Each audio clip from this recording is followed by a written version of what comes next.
जय श्री कृष्ण दोस्तों, राधे राधे। आज मैं आपके लिए दूसरे अध्याय का पाठ करने जा रही हूँ। कृपया इसे ध्यान से सुनें। संजय ने कहा, हे धृतराष्ट्र, जब श्री कृष्ण व्याकुलचित अर्जुन से बोले, हे अर्जुन, अनर्थ के सेवन करने योग्य अपयश कारक मोह इस समय तुम्हारे मन में कहाँ से आया? तुम कायर मत बनो, ये शोभा नहीं देता। तुम हृदय की दुर्बलता को त्याग कर युद्ध के लिए निमित्त खड़े हो जाओ। अर्जुन ने कहा, हे मधुसूदन, मैं रण में पूज्य भीष्म और द्रोणाचार्य के ऊपर प्राण प्रहार कैसे युद्ध में करूंगा? गुरुजनों को मारकर उनके रक्त से सने भोगों को कैसे भोगूंगा? हम नहीं जानते कि संग्राम में हम दोनों में से कौन जीतेगा। यदि हम जान भी लें तो भी जिनको मार करके हम जीवित रहना नहीं चाहते, वही धृतराष्ट्र के पुत्र हमारे सामने प्रस्तुत है। मैं आपसे पूछता हूँ, जिससे निश्चय करके मेरा भला हो, वह मुझे समझाकर कहिए, क्योंकि मैं आपका शिष्य हूँ। मुझे शिक्षा दीजिए। मुझे पृथ्वी का निष्कंटक राज्य मिल जाए और देवताओं का भी आधिपत्य मिल जाए तो भी ऐसा कोई उपाय नहीं दिखता कि जो मेरी इंद्रियों के शोक को दूर करे। हे गोविंद, मैं युद्ध नहीं करूँगा। ये कहकर अर्जुन चुप हो गया। संजय बोले, हे राजन, दोनों सेनाओं के मध्य में खिन्न होकर बैठे अर्जुन से श्री कृष्ण भगवान ने ये वचन कहे, हे अर्जुन, जिसके लिए तुम शोक करना उचित नहीं है, तुम उनके लिए शोक करते हो और पंडितों जैसे वचन तो कहते हो, परंतु पंडित लोग न मरों का शोक करते और न जीवितों का। ये बात असंभव है कि पहले मैं न था, तुम न थे और ये राजा भी न थे और इसके बाद भी नहीं रहेंगे।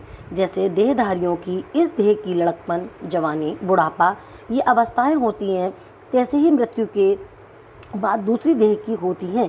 इसलिए पंडित लोग मोक्ष को प्राप्त नहीं होते। हे नरश्रेष्ठ, सुख दुख को समान मानने वाले जिस वीर पुरुष को ये ब्रह्म पदार्थ क्लेश नहीं देते, वे मोक्ष पाने के अधिकारी हैं। असत वस्तु का तो अस्तित्व ही नहीं है और सम का अभाव नहीं है। इस प्रकार इन दोनों को ही तत्वज्ञानी पुरुषों ने देखा है, जिससे सारा संसार व्याप्त है। उसको अविनाशी जानो, क्योंकि इस नाश रहित आत्मा का विनाश करने में कोई समर्थ नहीं है। अतएव हे भारत, तुम युद्ध करो। जो पुरुष इस आत्मा को मारने वाला तथा जो मरने वाला मानते हैं, वे दोनों ही ज्ञानी नहीं हैं, क्योंकि ये आत्मा न मरती है न मारती है। आत्मा न कभी जन्मती है और न कभी मृत्यु को प्राप्त होती है। नष्ट होने पर भी वे नाश को प्राप्त नहीं होती। जो पुरुष इस आत्मा को नित्य अविनाशी, निर्विकारी और अजन्मा जानते हैं, वे किसको घात करावेगा और किसको मारेगा? किस प्रकार मनुष्य पुराने वस्त्र फेंक कर नए वस्त्र ग्रहण करता है, उसी प्रकार आत्मा पुरानी देह छोड़कर नई देह धारण करती है। आत्मा को शस्त्र काट नहीं सकते, अग्नि जला नहीं सकती, जल भिगो नहीं सकता। ये अविनाशी, सर्वव्यापी, स्थिर, अचल और सनातन है। ये इंद्रियों से जानी नहीं जा सकती, ये कल्पना से भी परे है। इसलिए ऐसा जानते हुए तुम्हें शोक करना उचित नहीं है। हे महाभाव, यदि तुम इस आत्मा को नित्य जन्म लेने और नित्य मरने वाली मानते हो, तो भी तुम्हें शोक करना उचित नहीं है, क्योंकि जो जन्मा है उसकी मृत्यु और जिसकी मृत्यु हुई है उसका जन्म निश्चित है। अतएव जो बात अनिवार्य है उसके लिए सोच करना व्यर्थ है।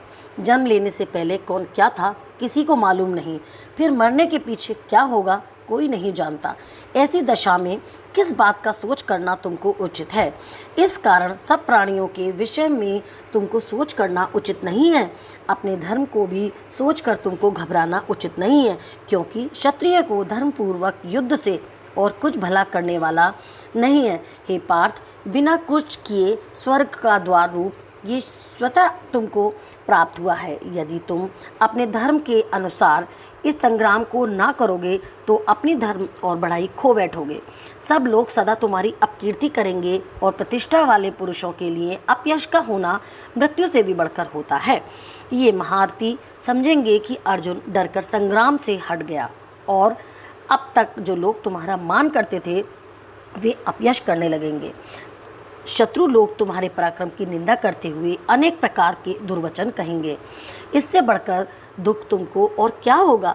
यदि तुम युद्ध में नष्ट हो गए तो स्वर्ग का सुख भोगोगे और जीतने पर पृथ्वी तल पर राज्य करोगे। इसलिए युद्ध के निमित्त दृढ़ प्रतिज्ञ होकर खड़े हो जाओ। सुख दुख, लाभ हानि, जय पराजय, इनको समान समझकर लड़ने के लिए तैयार हो जाओ। ऐसा करने से तुम पाप को प्राप्त नहीं होगे। हे पार्थ, ये ज्ञान उपदेश ज्ञान योग के विषय में तुमसे कहा गया। अब निष्काम कर्म योग के विषय में सुन। जिस ज्ञान को पाकर कर्म बंधन से तेरी मुक्ति होगी। कर्मयोग मार्ग एक बार प्रारंभ किए बिना कर्म का नाश नहीं होता और विघ्न पड़ने पर भी शुभ फल होता है, और इस कर्म का केवल प्रारंभ ही संसार के भय से छुड़ाकर पूर्ण ब्रह्म प्राप्त कराता है। निश्चय करने वाली बुद्धि इस निष्काम कर्म में एक ही है और कामना वाले पुरुषों की बुद्धि एकाग्र नहीं रहती, उनकी शाखा प्रशाखाएं होती हैं। ऐसी दशा में मनुष्य संदेह में रह जाता है। हे अर्जुन, अज्ञानी उस पुष्पिता वाणी को ही स्वर्ग सुख से बढ़कर कुछ नहीं समझते। स्वर्ग सुख को ही जो उत्तम पुरुषार्थ समझते हैं, उनका कामनाओं से चित्त व्याकुल होने के कारण निश्चयात्मक बुद्धि से मोक्ष साधन को नहीं उत्पन्न होता, कारण कि उनका चित्त भोग आदि में सदैव निमग्न रहता है।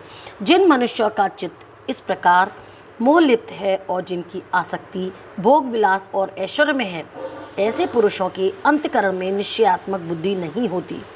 हे अर्जुन, वेद त्रिगुणात्मक है, तुम निष्काम हो जाओ। सुख दुख को समान जानकर नित्य योग क्षेम आदि स्वार्थों में न पड़कर धीरजवान और आत्मनिष्ठ हो जाओ। जैसे छोटे छोटे अनेक जलाशयों से मनुष्य का कार्य सिद्ध नहीं होता, बड़े जलाशयों से वे सब प्रयोजन अनायास ही सिद्ध हो जाते हैं, उसी तरह संपूर्ण वेदों में कहा हुआ काम कर्मों का फल ब्रह्म में भक्ति रखने वाले मनुष्य को सहज ही प्राप्त होता है। तुमको केवल कर्म करना चाहिए, फल तुम्हारे अधिकार में नहीं। तुम ना तो फल की अभिलाषा से काम करो, ना निकम में ही रहो। फल की आशा त्याग कर कार्य की सफलता को समान मानकर तुम योगरत होकर कर्म करो। यही कर्म ज्ञान योग है। इस बुद्धि योग सहित कर्म से अन्य कर्म अत्यंत हीन है, इसलिए तुम बुद्धि योग का आश्रय ग्रहण करो। फल की इच्छा रखने वाले निकृष्ट होते हैं। निष्काम कर्म करने वाले पुरुष ईश्वर कृपा से इसी संसार में सुकृत एवं दुष्कृत इन दोनों ही का त्याग कर देते हैं। इसलिए तुम निष्काम कर्म में प्रवृत्त हो जाओ। कर्म फल को त्याग कर ही बुद्धि युक्त ज्ञानी पुरुष जन्म बंधन से हटकर मोक्ष को प्राप्त होता है। जब तुम्हारी बुद्धि मोहवन से बाहर निकल जाएगी, तब तुम्हारा मन आगे सुनने वाली तथा हुई बातों में विरक्त हो जाएगा। अनेक श्रुति स्मृतियों के वचनों से सुनने से तुम्हारी बुद्धि भ्रमित हो गई है। जिस समय वे निश्चल होकर आत्मा में स्थित होगी, तभी तुमको तत्व ज्ञान प्राप्त होगा। अर्जुन ने पूछा, हे केशव, आत्मस्वरूप में निश्चल बुद्धि वाला किसको कहा गया है? उसके लक्षण क्या है? श्री कृष्ण भगवान बोले, हे अर्जुन, जो महापुरुष मन की सब कामनाओं को त्याग देता है और अपने आप में ही प्रसन्न रहता है, उसको निश्चल बुद्धि कहते हैं। दुख में इनके मन को खेद नहीं होता और सुख में इनको आसक्ति नहीं होती, और प्रीति भय क्रोध इनके जाते रहते हैं। वे महात्मा स्थिर बुद्धि वाला मुनि कहा जाता है, जो शुभ पदार्थ प्राप्त होने से कभी खुश नहीं होता, अशुभ से अप्रसन्न नहीं होता, उसी को स्थिर बुद्धि जानना चाहिए। जिस प्रकार कछुआ अपने अंग को सिकोड़ लेता है, उसी तरह जो पुरुष अपनी इंद्रियों को विषयों से हटाता है, उसी की बुद्धि स्थिर जानी चाहिए। निराहारी पुरुष के विषय घट जाते हैं, परंतु विषयों में उनकी चाह बनी रहती है। परम ब्रह्म का अनुभव होने पर चाह भी घट जाती है। हे अर्जुन, मोक्ष में प्रत्यक्ष करने वाले विद्वान व्यक्ति को भी प्रबल इंद्रियां बलात्कार से उनके मन को जीत लेती हैं। इसलिए सब इंद्रियों को विषयों से रोक मेरे विषयों में तत्पर हो जावे। जिसने इंद्रियों को वश में कर लिया, उसी की बुद्धि निश्चल है। जो पुरुष विषयों में ध्यान रखता है, उसकी प्राप्ति हो जाती है। प्राप्ति होने से कामना होती है। इच्छा के पूर्ण होने से क्रोध की उत्पत्ति होती है। क्रोध से अविवेक जन्म लेता है। अविवेक से स्मरण शक्ति नष्ट हो जाती है, और स्मरण शक्ति के नाश होने से बुद्धि क्षय हो जाती है। जिसकी बुद्धि का नाश हुआ, वे विनाश को प्राप्त होता है। जो पुरुष राग द्वेष से रहित हो, अपने मन को वश में रखता है, वे शांति को प्राप्त होता है। शांति मिलने पर सब दुखों का नाश हो जाता है। प्रसन्न चित्त वाले की बुद्धि निश्चल होती है। जो पुरुष योग युक्त नहीं है, उसकी निश्चल बुद्धि उत्पन्न नहीं होती। ईश्वर में भावना नहीं होती। भावना के न होने पे शांति प्राप्त नहीं होती। अशांत को सुख कहाँ से मिलेगा? जैसे वायु नाम को जल में खींच ले जाती है, उसी प्रकार इंद्रियां उस पुरुष की बुद्धि का नाश कर देती हैं। जिसका मन विषय सिद्धि से इंद्रियों के पीछे लग जाता है, इस कारण हे महाभाव, जिसने इंद्रियों को विषयों में सर्वदा रोक रखा है उसकी बुद्धि स्थिर है।